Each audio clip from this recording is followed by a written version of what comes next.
Have you ever heard of a war sparked by attacks on hats? It sounds like something out of a comedy sketch. But in 1898, in the British protectorate of Sierra Leone, it was deadly serious. This is the story of the Hut Tax War, a fierce rebellion led by a remarkable leader named Baiberer of the Temne people. So, let's set the scene.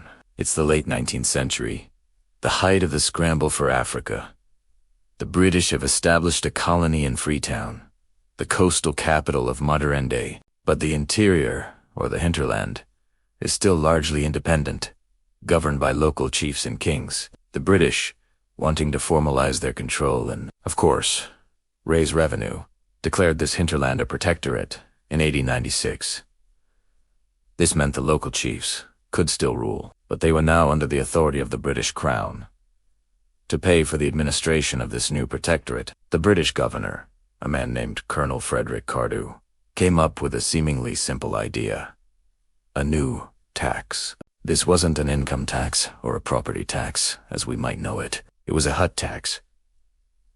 Every chief had to pay a tax based on the number of huts in their village. For a 4-room hut, the tax was 10 shillings a year, and for smaller huts, it was 5 shillings. Now, to the British, this probably seemed logical. It was a straightforward way to make the protectorate pay for itself. But to the local people, especially the powerful Temne and Mende groups, this was a massive insult and an existential threat. Why? Well, first, the concept of paying tax on your own home to a foreign power was completely alien. In their culture, you didn't own the land as an individual. You had the right to use it.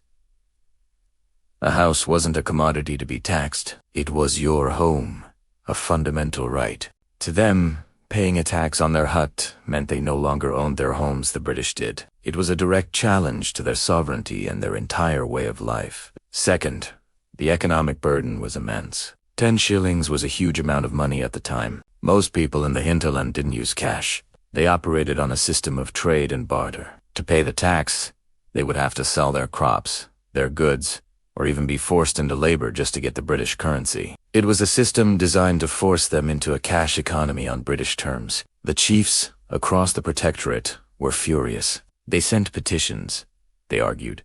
They explained that this was a violation of their customs and an impossible burden. They told the British, this tax is an attack on our very identity.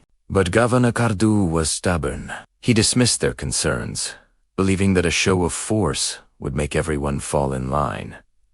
He was disastrously wrong. This is where our hero, or at least the central figure of the rebellion, enters the story.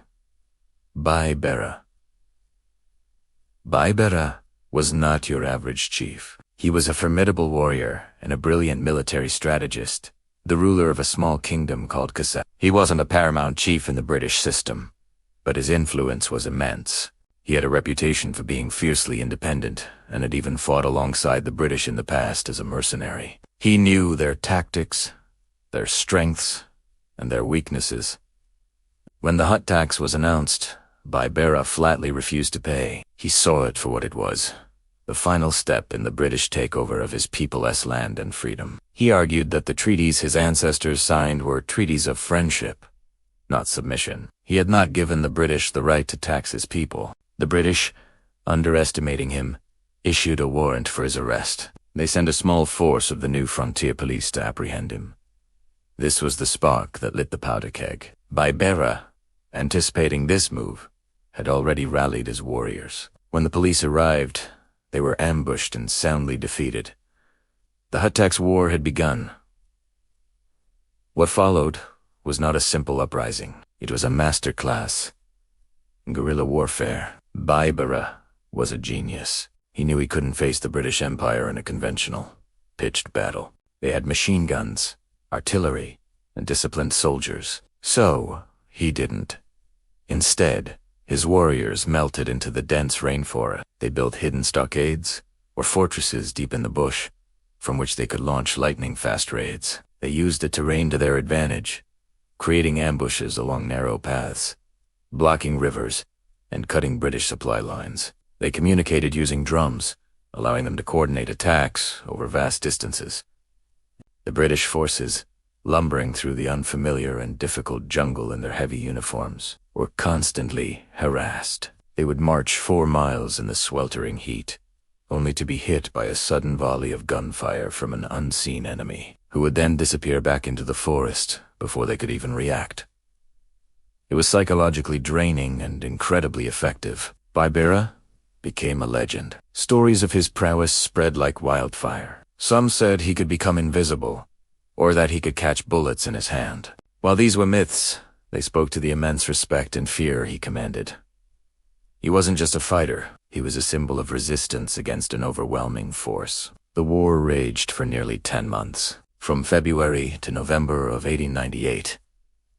The British had to pour more and more resources into the fight, bringing in regular troops from other parts of the empire. They were shocked by the organization and tenacity of Baibara's forces. In this route, the Mende people also rose up in a separate, though related, and even bloodier rebellion, targeting not just the British but also any locals, especially Creoles from Freetown, who they saw as collaborators. But the sheer might of the British Empire was, in the end, too much to overcome. The British adopted a brutal scorched earth policy, burning villages and destroying crops to deny the rebels food and shelter. The cost in civilian lives was immense. Slowly but surely, Baibara's forces were worn down. His stockades were found and destroyed one by one. Realizing the fight was causing incredible suffering for his own people, Baibara made a difficult decision. In November 1898, he didn't surrender in battle. Instead, he walked into a British-controlled town and gave himself up, hoping to end the bloodshed. He was tired of seeing his people starve. Baibara was exiled, first to the Gold Coast, modern-day Ghana, and then to the south. The British, surprisingly, treated him with a degree of respect. They recognized him as a brilliant and honorable opponent, not a mere criminal. A royal commissioner was sent from London to investigate the cause of the war, and his report was a stunning indictment of Governor Cardus's policies. The report concluded that the hut tax, and the arrogant way it was imposed, was the primary cause of the war. It was a vindication of everything Baibara had fought for. Though the tax was lowered, it was ultimately kept in place. The British had won the war and solidified their control over Sierra Leone, but the cost was high, and the memory of the rebellion lingered. In a final, poignant twist, Baibara was eventually allowed to return to Sierra Leone in 1905.